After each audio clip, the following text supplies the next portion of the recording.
Hi folks, welcome back. Thank you for watching. Please do hit subscribe if you haven't done so yet. It really does help when you do that. So welcome to 2021 folks. Fingers crossed this year is slightly kinder on everybody than 2020 was. Now, as regulars to this channel will know, every year I try to completely strip down my guitar pedal board over Christmas. For two reasons. Firstly, I don't like Christmas and it keeps me out of everybody's way. But also because after a year of making demo videos, I'm forever pulling pedals off the board, putting demo pedals down, patch leads start to die, I'm swapping things around so there's space on certain parts of the board and things don't quite fit on others. Things are getting powered by incorrect power adapters just because that's what's there. So what I really like to do at New Year is to just have a reset and build the board as what I want it to be now, rather than an adaptation of what it was a year ago. Now, before I show you the board today, I should explain that the reason for doing boards this ridiculous, it's not so much a vanity project for me, although it is fun seeing how far I can take this concept. The reason for doing it is to make my life easier for the next year. Because one of the worst things I find is if I'm demoing a guitar, for example, it wastes so much time pulling pedals about and trying to work out some different sounds and trying to work out what amps would work, and that involves pulling cables everywhere and the whole thing's a mess and it just wastes so much time. Whereas building up a big board and having all the amps receiving the signal at any one time, it means I can just work out very quickly by flicking switches which amps will work, and I've got access to loads of different sounds. I can just hit some buttons, everything's isolated, the signal is clean, nothing's buzzing, and I can just work a lot quicker for the next year. But that said, this board today took days to get right. And I don't mean like a couple of hours in the evening, I mean days. Because, well, I might as well show it to you. Everything on this board is so packed in, there is no room left at the in.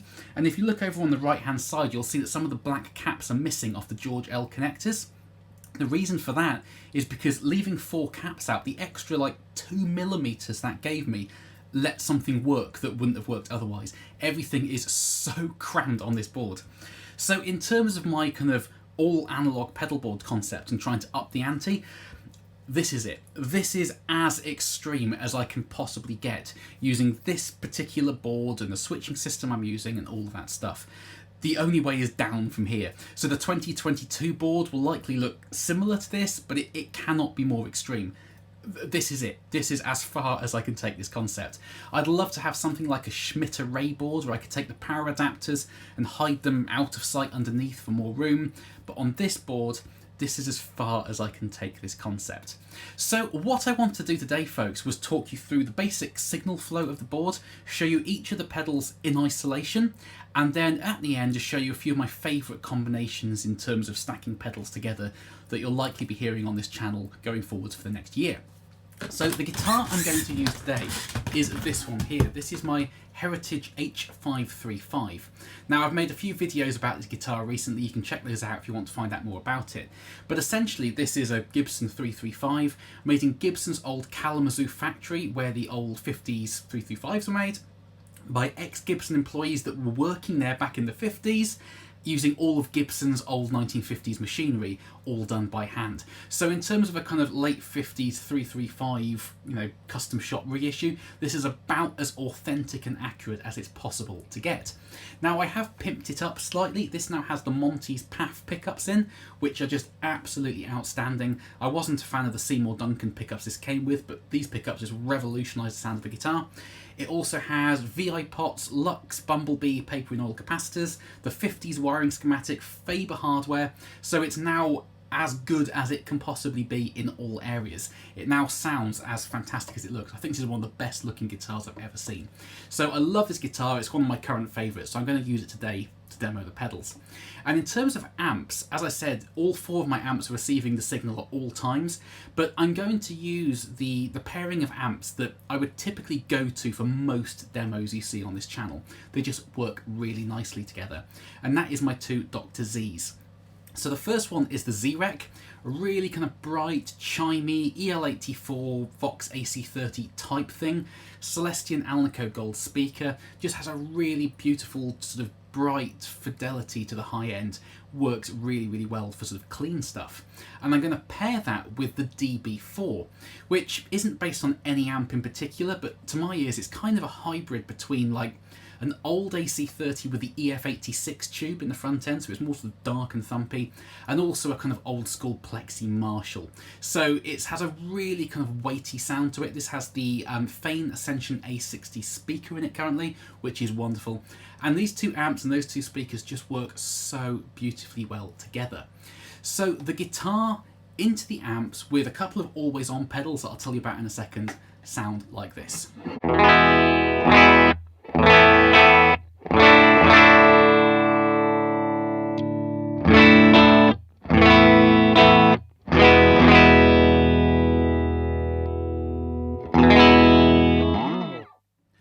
So it's bright, but it's weighty. There's mid-range, but it's not overbearing. It's just a really nice kind of platform tone for showing a lot of different pedals. These two amps sound incredible when you crank them up and they're really cooking, but for today I'm going to leave them, I mean, they're loud. I mean, you're listening to a kind of fairly gained up vocal mic at the moment. If I leave that up when I play the guitar, I'm assuming that's distorting like hell because it's really loud in this room. But as you'll hear, aside from the fan in the DB4, this rig is completely silent, so it's really loud, but there was no noise. I did have a noise problem before that recabling and moving a few things around has solved. So the rig is super, super quiet, even though it's really loud here in the room. So in terms of the pedal board then, the basic signal flow of the board is it comes into the gig rig patch bay on the left hand side. Now I love using a patch bay because it means all your connections are in one place and you can then route them wherever you want on the board. So the guitar plugs into the patch bay and that is routed to the Terry Audio White Rabbit, which is essentially a preamp pedal. You can use it as an overdrive as well, but I'm running it as a dedicated preamp. And it's based around the circuitry of old recording studio tape machines. So it's not like the Jimmy Page dark vibey Echoplex type thing. It's much more high fidelity than that. Now if I turn it on and off you can hear the effect it's having. So with the buffer turned off it's darker and you lose a little bit of level. I'm boosting the level slightly with it, but you can hear the effect it has.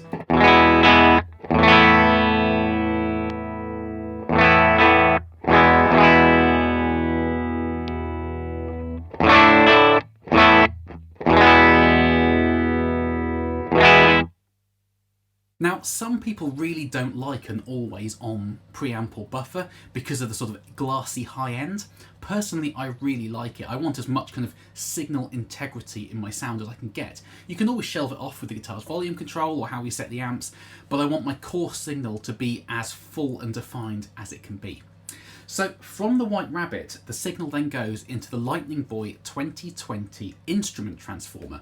Now this is a really interesting concept for a pedal. It's a one-to-one audio transformer, completely passive, so there's no power to this pedal, and it's designed to add a little bit of the kind of recording studio sound to your guitar tone. Like high-end preamps, like mic preamps, are generally full of transformers. They sort of add a sort of harmonic saturation, and this gets you a little bit closer to that on your pedal board. Now I demoed this pedal a couple of months ago, and as you will have seen in that video, it is subtle with a great big capital S. It almost doesn't do anything at all, but it does do something. To be completely honest with you, the reason it's on the board is because I spent good money on this pedal and I want to feel like I'm getting some use out of it. That's the honest truth. It really isn't doing much. Plugging the guitar straight into it, it does drop a little bit of level and high end, which isn't what I want, but running it after the buffer, you don't lose any high end, but it does add a tiny, tiny, tiny bit of thickness to the low mids, that sort of harmonic saturation. I've done the A/B test. It is doing that a little bit. To be honest, it could just as well not be there. However, I had space for it and I wanted to feel like I was getting some value for money out of it. So that's next in line. And from the 2020 it goes into the first of the Quartermasters. Now unfortunately the gig rig don't make a QMX14 for me, so I've got an 8 and a 6 chained together. And if none of the loops are turned on, the signal passes straight through it and out the other side. And after the last Quartermaster, the signal goes into a SIR buffer, which is currently buried underneath the two gig rig high current adapters, the Electroman and the Supernova. And that does a couple of things. It buffers the signal again, so if any higher impedance has crept in throughout the board in any of the pedals that I can turn on. It drops it right down and drives the runs off to the amps. But also it splits the signal into two and isolates the second signal, so you don't get any ground loop hum, and you can also flip the phase of the second signal to make sure your amps are working properly together. So that gives me two identical outputs from the board. Now, what you won't be able to see is around the back of the amps, there are two Layla, I'm never sure how to pronounce that, P-splits, and they split the signal again. And again, they are transformer isolated, so there's no ground loop hum, and you can flip the phase of the amps, so you can make sure that all of the amps are in phase with each other. And all four of the amps are getting a signal at all times. So as I said, if I'm searching for a sound for a demo or a song, I can just flip switches until I get the sound I want. I don't have to keep pulling cables around. Everything's getting the signal at all times. So that's the basic signal flow of the board. The patch bay, the White Rabbit, the 2020, through the quartermasters unless I tell it to go elsewhere, and then into the subwoofer and out to the amps. So that's what you're hearing here.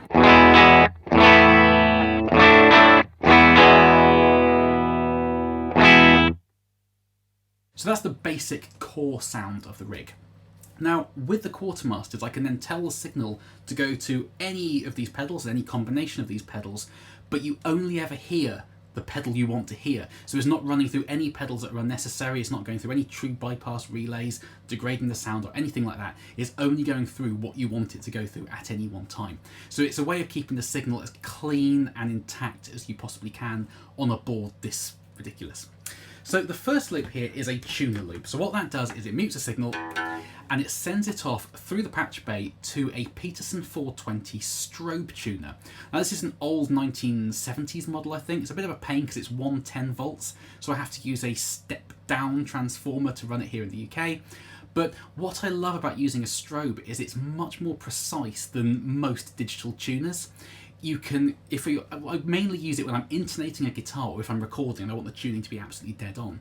So it gives you kind of everything between the lights on what you would have on a digital tuner. So if you're using like a TU2, for example, it's kind of green in the middle and then goes to red.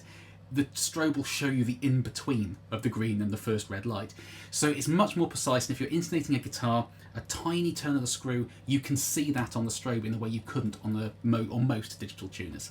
Now, round the back there is a Boss TU2. It's one of the only digital things in the entire rig, and the reason for that is purely for ease. If I am shooting a demo video, for example, I want to quickly tune up between takes, as we all know, a Boss tuner is fine. It's good enough. It will get you in tune and it will sound fine. It's not as precise as the strobe, but it'll do the job if you're tight on time. So again, it's a way of speeding up my workflow. Both tuners are getting the signal at both times, so I can just choose whichever one I want when that loop's engaged. Now, the first loop that actually makes some noise on the board is the fuzz and treble booster loop. Now, of course, when you're using fuzz pedals, you'll want to turn your buffer off because fuzzers, germanium fuzzers especially, they typically want to see a high impedance signal on the front end and a direct connection between the coils of your pickup and the input of the pedal. It's that impedance mismatch that creates the sound. If you put a buffer in line between that, the cleanup won't work very well off the guitar's volume, and it'll probably sound incredibly harsh and high in gain, which you don't really want. So what I had to do before, the White Rabbit used to be in the top left-hand side of the board. So if I was demoing a guitar and I wanted to throw a fuzz on, I'd have to reach up, turn the buffer off, then go down, turn the fuzz on, and after I turn the fuzz off, remember to go back up and turn the buffer back on. So there was a lot of kind of tap dancing involved in putting a fuzz on. Now though, I've put the White Rabbit in the bottom right hand corner and I've lined up the on-off switch for the White Rabbit with the on-off switch for the fuzz loop. So with my big size 12 feet, I can do it in... I can turn the buffer off when I turn the fuzzers on and vice versa with just one stomp. So it's a way of making it easier for myself. So the first fuzz in the loop here is the Williams Audio Mark I Tone Bender. Now this is a super accurate Mark I Tone Bender replica, and it's super gated and spitty and gnarly, but a slight rollback on the guitar's volume cleans that up and lets you really control how outrageous it is on the fly. But this is probably one of my all-time favourite fuzz pedals I've ever played. It just sounds ridiculously good.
just so much fun playing that. It really cuts through a mix, and it's just the most kind of fun you can have with a fuzz pedal, I think. It's the most fun I've ever had with a fuzz pedal.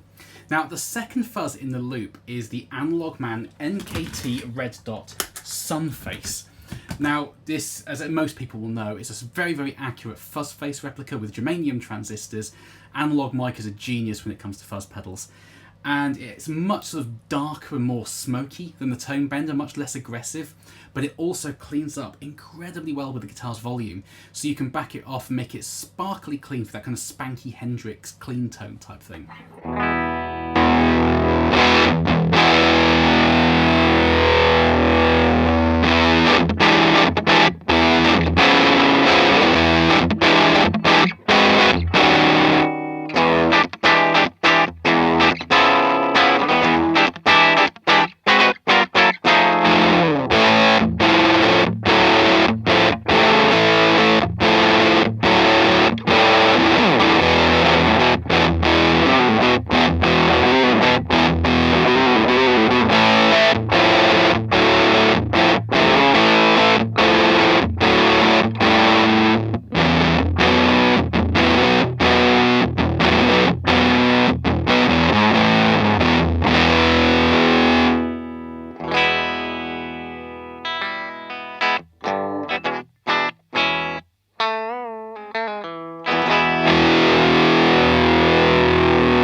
So much more kind of polite sounding than the Tone Bender, but really thick and fat. It's great for rhythm guitar tracks, that pedal. Just sort of pan that out hard left and right, double track it. It just sits in the mix so well and just makes everything sound huge.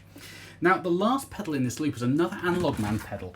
This is the Beano Boost, which is essentially a replica of an old Rangemaster treble booster. Now, this has the three-way switch, so you can add more low end in compared to the original. I don't use that, I just leave it in the stock middle kind of vintage correct sound. Now, this pedal probably won't sound fantastic now because a Rangemaster really wants to go into either an overdriving amp or into an overdrive pedal. Into clean amps, it can sound a little bit spiky and nasty, but let's find out.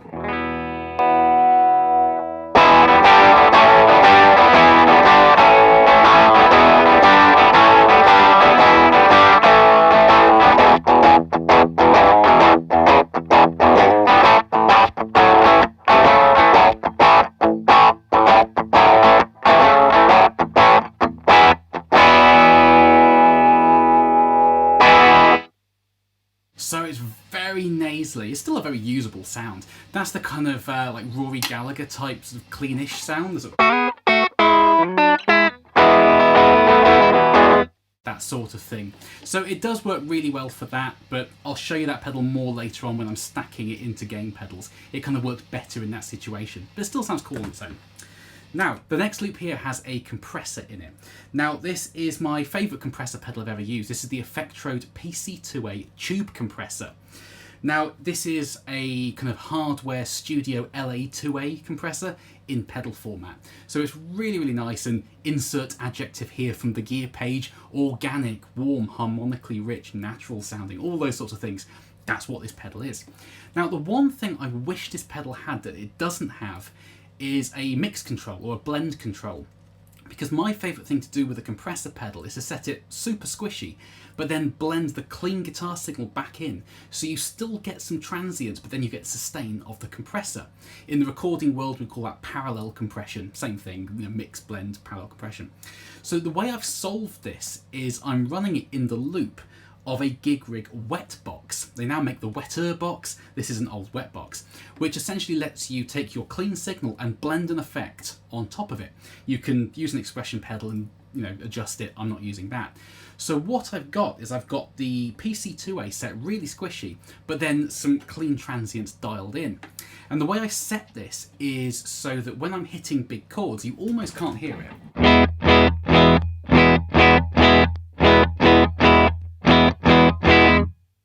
So you can barely hear it having an effect at all. The level is kind of the same. But if I play lightly,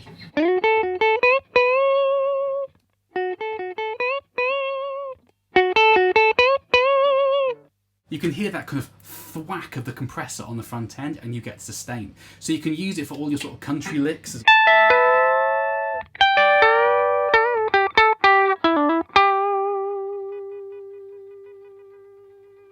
and get the sustain from the compressor, but with some transient attack that I really love. So that makes this pedal work for me. You know, I like having those transients in there. I struggle to play it without that, but now that it's in parallel, it just works incredibly well. I love it. Now, there's another pedal in this loop here that's kind of a bit of a curveball, and I used to have this at the end of my board. This is the ZVEX Lo-Fi Loop Junkie, which is an all-analog loop pedal. How it works, I don't know, but it's an analog loop pedal, so I can use some looping without having to go down the digital route. Works for me. Now, as I said, I used to have this at the end of my board so that I could record pedals into it and then play over the top with other pedals and kind of jam with myself. Never used it. Primarily because it's a real nightmare to use as a kind of what you would typically use a looper for. It's a nightmare to get a loop in time without it jumping. Now, the reason I put it at the start of the board is because what I'm going to be recording this year, I think it could work really well at creating some sort of ambient loops and then putting it through delay pedals and adjusting the delay pedals for some more kind of swirly effects. That's why it's at the start of the board rather than at the end. But you can use it as a kind of looper as well. So I'm going to try and do that now. How in time I get it, I don't know.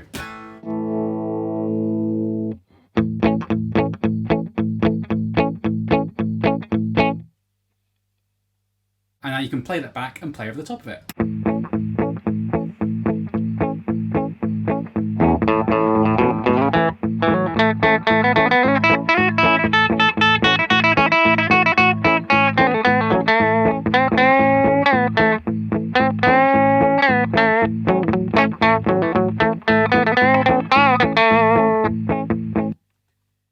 So it is a nightmare to keep it in time, but it can be fun for that sort of stuff. It's a real sort of vibey sounding looper, as the name suggests, very lo-fi. It's got a lovely modulation circuit in it.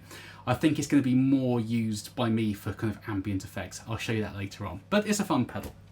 Now, the next loop is the first of two modulation loops, and I run all my modulations pre-drive, as if you're going into a kind of cranked amp.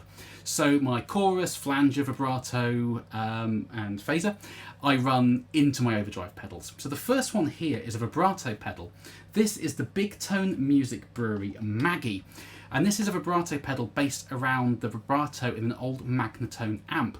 A similar type concept to the new Origin Effects what is it, the magma, whatever it's called, but without the drive circuit. This is just the modulation. But it's super warm and luscious and just so nice to get lost in.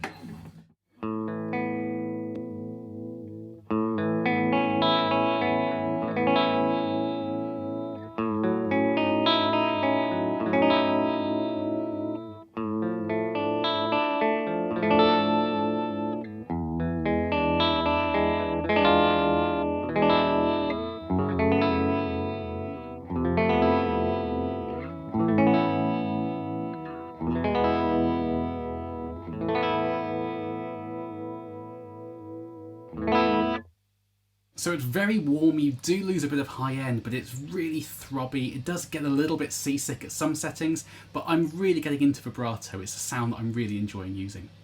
Now, the second pedal in this loop is a Screddy Little Miss Sunshine phaser.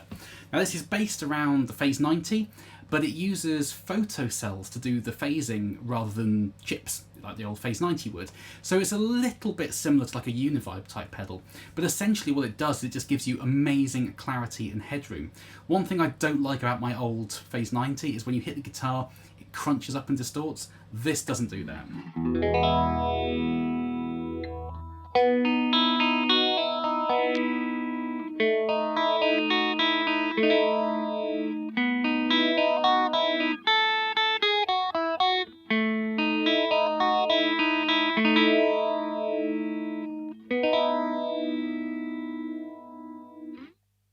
Now, I know a lot of people found this channel because of when I did the Mentor Pilot theme tune.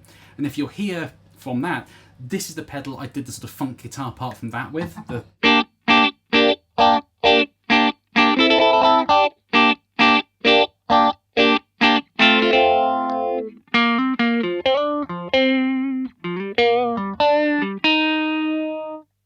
That was that sound. So amazing phaser, super quiet, so you can stack it into overdrives, just works incredibly well. Now the next modulation loop has a chorus and a flanger in it. Now the chorus I've gone with on this board again is the Analog Man mini chorus. I was very, very tempted to put this on here because it's really impressed me recently. This is the Past Effects chorus ensemble, so accurate to the old CE1 it hurts. Now the reason I didn't put this on there is only because I'm going to be using the chorus in demos mostly, and I love the CE1 for the preamp that crunches up, but it's quite a sort of coloured sound, and that distorting preamp, as much as I love it, I think the Analog Man, it's more of a kind of standard chorus that'll be more versatile in more situations. So I love the Past Effects, it's incredible, but in the end, purely for versatility, I decided to put the Analog Man back on the board. Now this is based around the small clone, and it just does the small clone thing astonishingly well. It's just everything you want in a chorus pedal. It's super kind of simple, and yet delivers the most amazing sound. Not that, that's awful. Turn the speed down, it doesn't sound like you're under the sea, it sounds like this.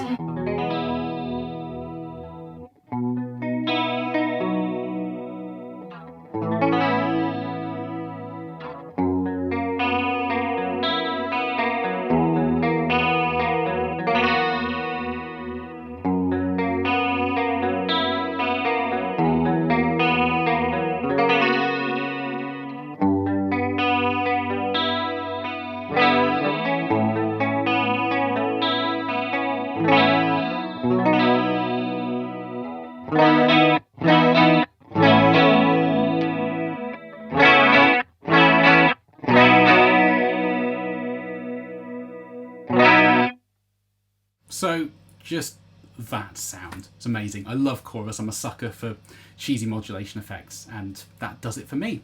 Now the other pedal in this loop is the Retrosonic Flanger. Now I've used the Retrosonic for a couple of years. This is the new version with much less filtering in the top end. The original Retrosonic was a little bit darker sounding compared to my original Mistress. This is dead on. You can adjust the level, as the level control will let you do, to bring it up to unity because the original drops the level a bit. But aside from that, they sound identical. Even though this doesn't use the SAD 1024 chip, it sounds all but identical, and it's just that sound.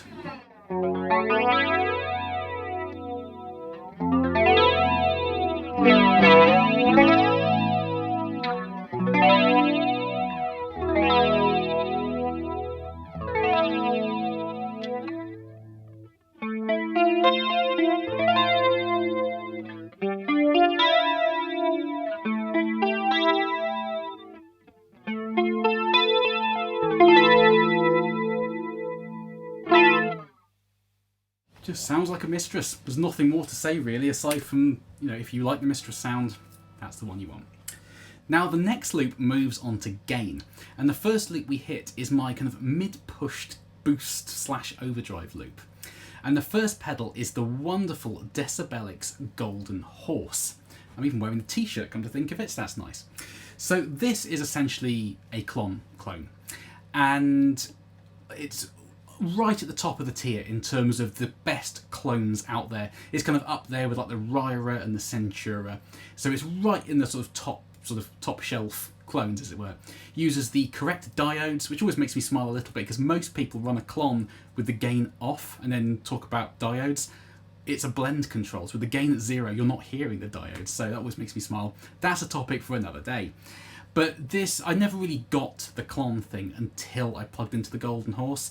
It has the charge pump, so it ups it to 18 volts, so it's very dynamic, has a really sharp edge to it, very nasally, very sort of boosted in the sort of 1K-ish area, and it will just get you heard in the mix. It sounds astonishing.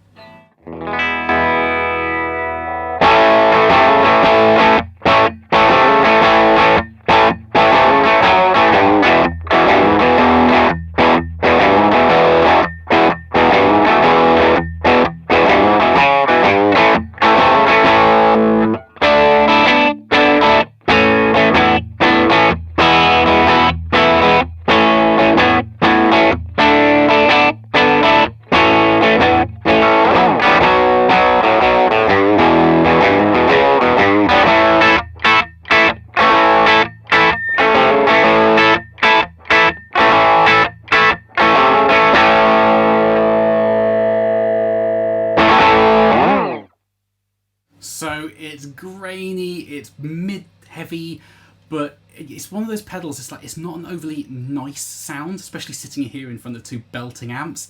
It really gets in your ear hole, but it'll just scythe through a band like nobody's business. That will get you heard. It's such an incredible pedal amp.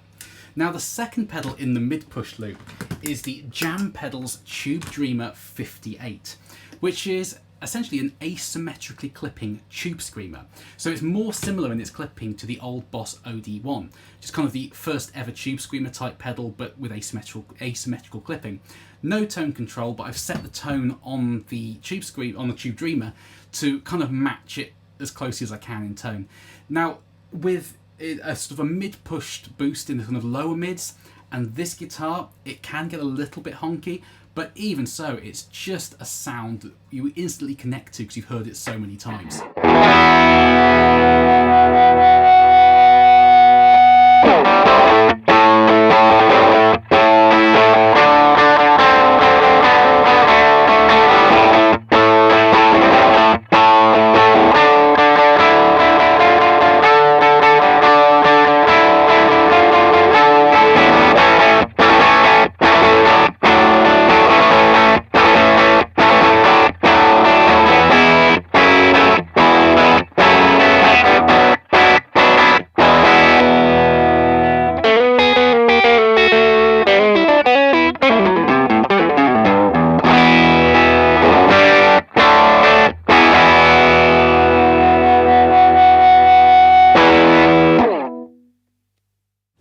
Really nice. You can hear the individual notes in that, which in other tube screamer type pedals I've played, it all becomes a bit mushy at times. You can really hear the note definition in that pedal. Really nice. Stacks amazingly well into overdrive pedals to really kind of fatten things up and boost them and tighten the low end. Now the next pedal here is the Williams Audio Power Driver, which is based around the old Colour Sound Overdriver or Power Boost, depending on which country's version you're looking at. Now, this is a transistor-based pedal, so I suppose I should probably turn the buffer off. But to be honest, it doesn't make a huge amount of difference. It doesn't misbehave having a buffer before it like a fuzz face would, for example. So I've kind of EQ'd it to work with a buffer. Now, having the buffer on, all it really does is make the low end a little bit more kind of saggy and explosive. So I'll turn the buffer on and off, you can see what I mean.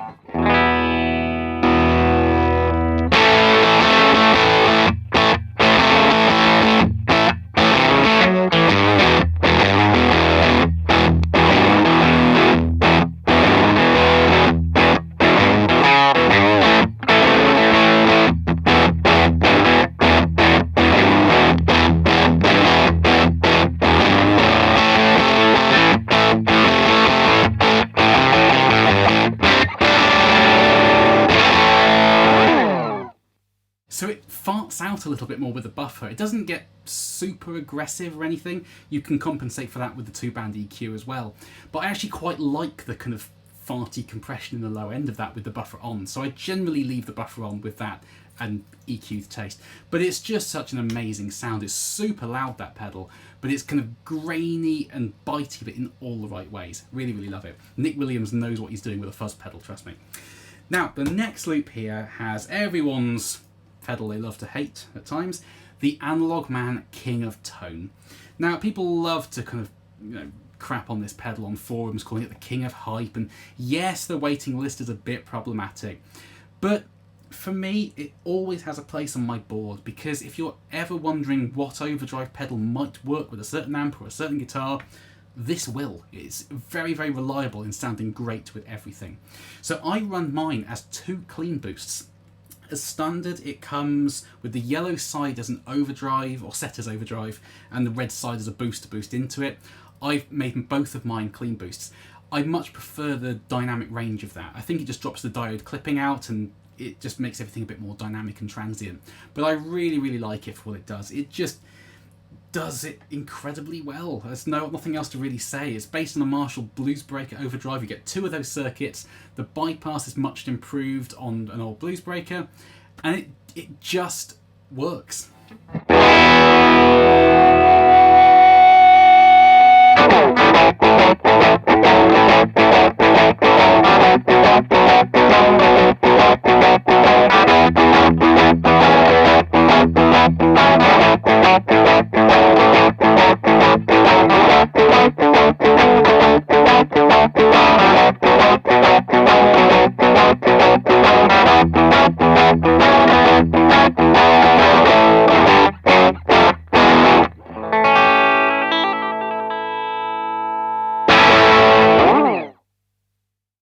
really dynamic, hits all the right frequencies. It's not super thick low down, which into loud amps is what you want, because that just makes the low end mushy if there's a load of low end there. It's just a very refined pedal that just works. So hate it if you want, but I really love it. Now also in this loop I've got the Vemiram Janray, which is an incredible overdrive pedal in its own right, and I very often set it as a drive pedal. But what I'm using it for this demo at least, is almost as a third channel to the King of Tone, boosting into the front end of it. So I'm using the tone controls to shelve off some of the sort of razor highs, shelve off some of the really thick lows, but it just fattens things up. It doesn't add a huge amount of gain, it just makes everything, brings everything together a little bit, makes it more compressed.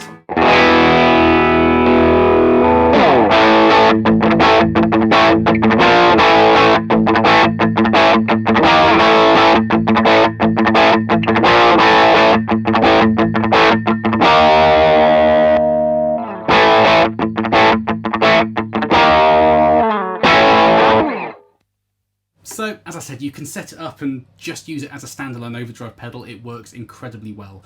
But I really like stacking it into the front of the King of Tone. The two just seem to pair together really well. So that's what I'm using it for today. It'll probably change tomorrow. So moving over to the next Quartermaster. This loop here is a bit of a weird one at the moment. The first in the loop is the Hudson Broadcast, based around the kind of the old direct desk diming the preamp tones. So it does the old kind of Beatles, what's the song called? Revolution type thing, the sort of gainy, spitty.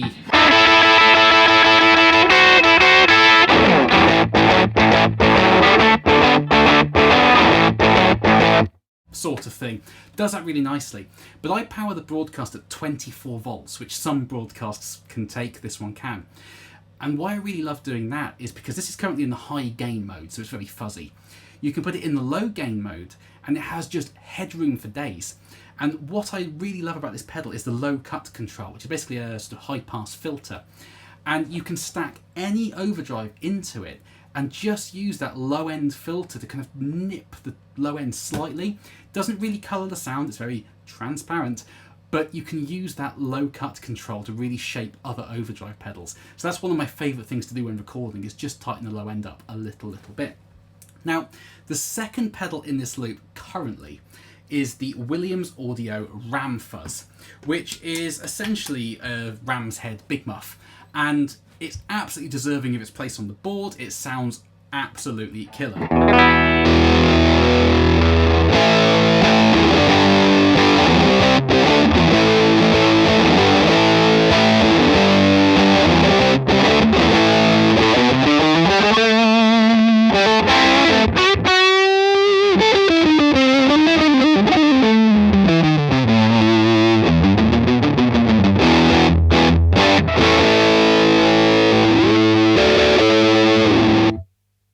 Just a ridiculously good big muff pedal.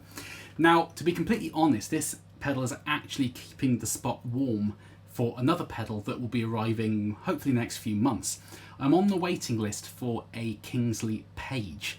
So you'll see that the Ram Fuzz is currently being powered by a Gigrig Time Lord. The Ram Fuzz will take, I don't know, 20 milliamps of power. The Time Lord's giving it 600.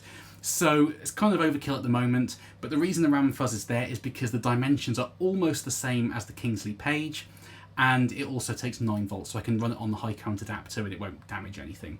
So at some point in the future, the Ram Fuzz will be coming off and the Kingsley Page going there, but as I said, it's a wonderful pedal, I love it dearly, and it's absolutely deserving of being there on the board. I'm going to use it a lot in the time before the Page shows up. So I really love that. Now, the final gain pedal on the board then is the Origin Effects Revival Drive. Now, you'll have seen this in pretty much every guitar demo I ever do, because it just sounds incredible. It has two sides to it. The orange side is modelled after a kind of tube rectifier sound. The silver side is modelled after a solid state. So I've got the silver side, they're both set to do a kind of Marshall Plexi thing. The orange side is slightly kind of lower gain for more sort of spongy vintage rhythm type sounds, AC/DC-ish. And the silver side, I've got a tiny bit more gain on there, but because it models the solid state rectifier, it's more firm. When you hit the guitar hard, it doesn't sag as much. So hopefully you'll be able to hear that now. Generally, when you hear this pedal on the channel, I almost exclusively use the orange side, but I'll put the silver on so you can hear what the difference is.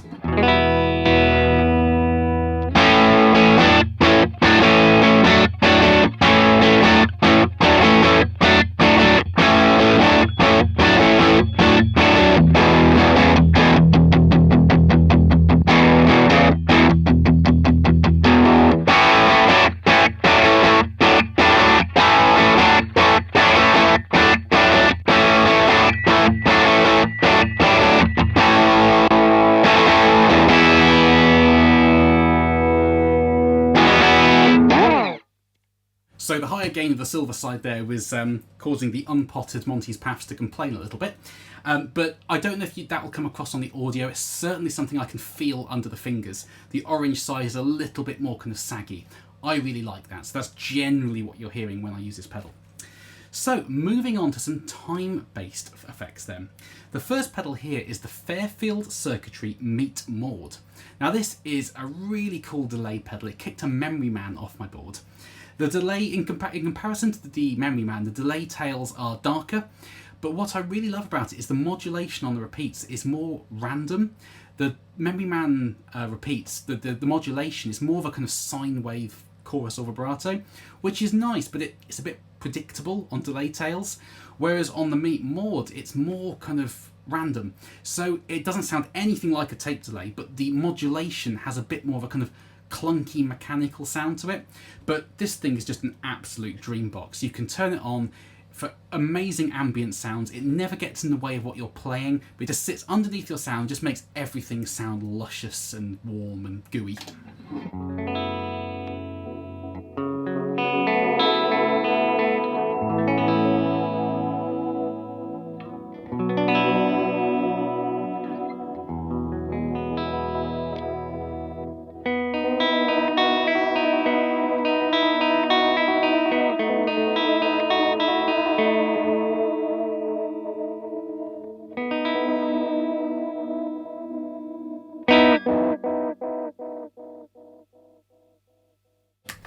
So you can hear the modulation is kind of subtle up to the point it goes, ugh, and then it really stands out. But I really, really like that. You can make the modulation less. I've turned it up today to show off what I love about the pedal. But yeah, it's so nice for ambient sounds. Absolutely love it. Now, the next loop here has two delay pedals in it. And the first is the Analog Man ARDX20.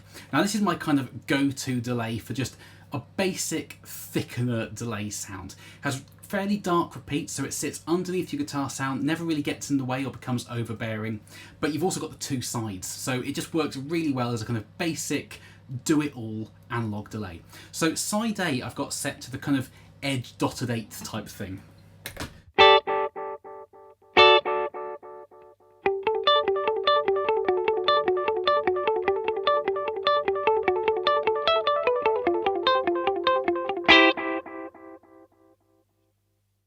So it works really well for that, and it's just a lot of fun to play around with playing U2 songs.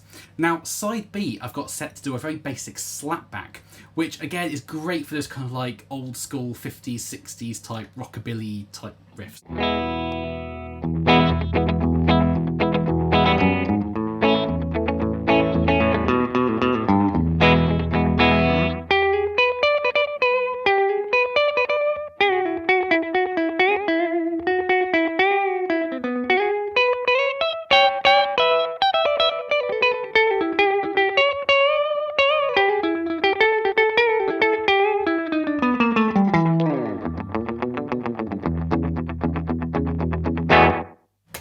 That sort of thing.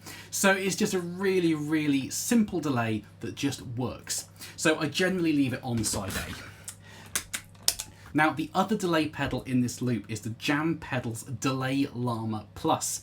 Now, this has much sort of cleaner sounding repeats, and I generally use this on clean sounds for sort of sparkly delay effects, set a bit slower than the side A of the ARDX20.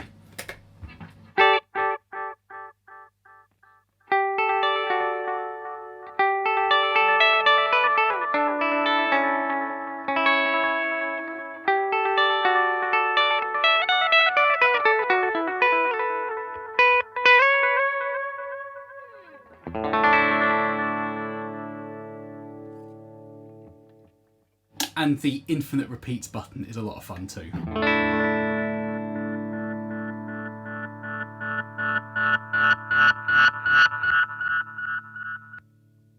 So I like hitting that at the end of songs just to make it go a bit wild. So on to the last two loops then. This loop is tremolo, and the trem pedal I'm now using is the Thorpe FX Chain Home, which is based around the old Vox repeater percussion tremolo thing.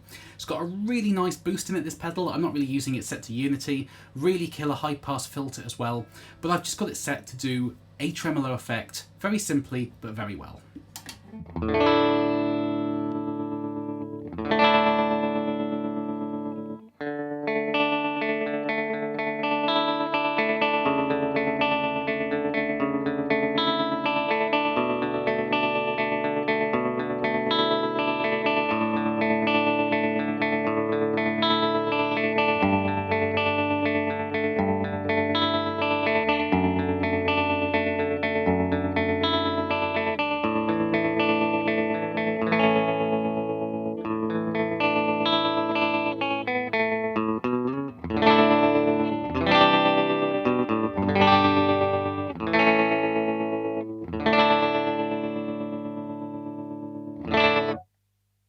Simple, yet effective. Now the last loop here is the Guru's Sinusoid. Now this is a 2-in-1 pedal. It's a genuine tube-driven spring reverb in a box pedal, and it also has an incredible sine wave tremolo. It says vibrato because it's modelled on the shape from an old Fender amp, which of course said vibrato. What they meant was tremolo. So it's a 2-in-1. But the reverb is really, really nice. It's a genuine spring, quite splashy when you want it to be. I've got it set fairly subtle today, but as a kind of drop shadow cushioning effect, works very, very effectively.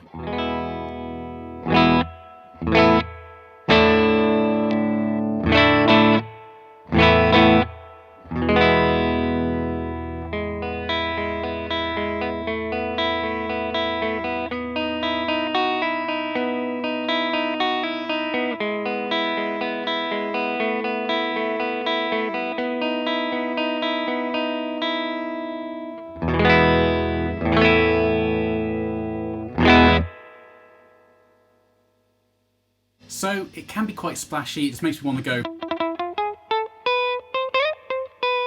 at times, but it's just a really, really nice reverb. And it's a way of me having reverb on my board that is genuine analog. It's one of the few spring pedals in a box out there on the market. Now, as I said, it also has a tremolo circuit in it. It's much softer than the Thorpe, and I've got it set much slower and more gentle. So it's more of a sort of ambient effect than the choppy tremolo effect, but it's lovely nonetheless.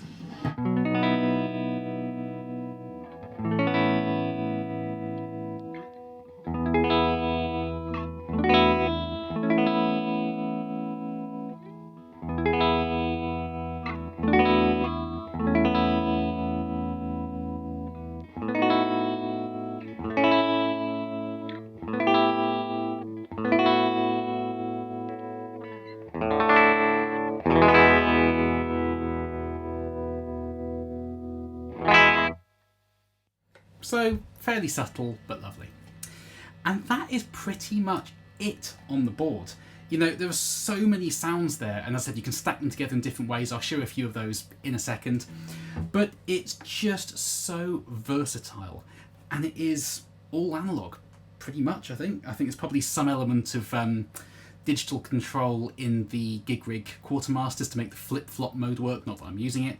But it's analog. The signal path is all analog, and yet you can still get that many sounds.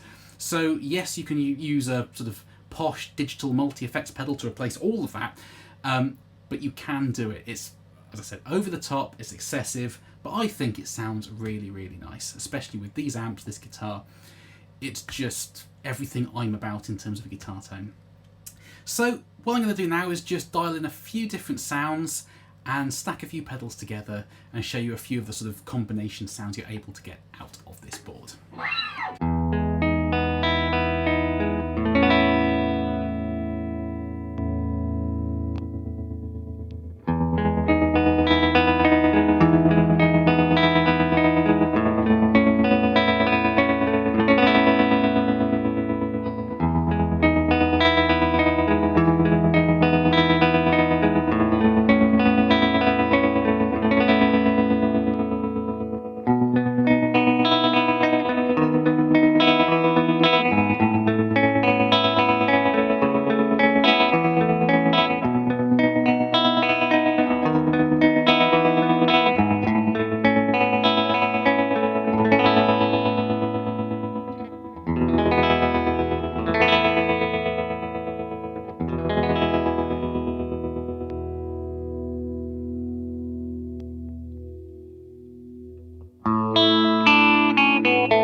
So there we are, folks. Now, some really cool sounds there, some slightly out there sounds. Some things didn't quite work as I was hoping they would on the board. But anyway, please do comment underneath, guys. I know this was a hugely long video today, but let me know what you thought of this pedal board. Is it ridiculously over the top? Is it very functional for what I do day to day on this channel? Would you use any of these pedals? Do you use any of these pedals? Which were your favourite combinations? I love chatting all that sort of nerdy guitar stuff with you guys. So thank you ever so much for watching, folks. Please do carry on subscribing to this channel. I know I always say it, but it makes a huge difference when you do that. And I will see you very soon for another video. Bye bye.